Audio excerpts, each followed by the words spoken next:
We'll guide you through how to make a new and another user account in Windows. If you find this useful, then please consider subscribing and liking the video. So maybe somebody else wants to use your computer, so you want them to have their own account. To do this, click on the Start button at the bottom and then open up your settings. Come over to the left in your settings and go and click on Accounts. Now all you need to do is go and scroll down like so. You'll see account settings, but you need to scroll down until you go and see other users and go and click on it. You'll then go and see the other users, and at the top we've got the option for add account. So you can click there, it'll go and say just a moment. What this person can do is sign in with a Microsoft account. I don't want to do that though, as I don't have their sign in information. It'll go and circle.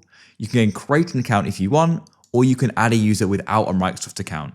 You can go and give them a username. So I'll go and type it in now, and you can then go and type in the password they can go and use. I'll do that now as well.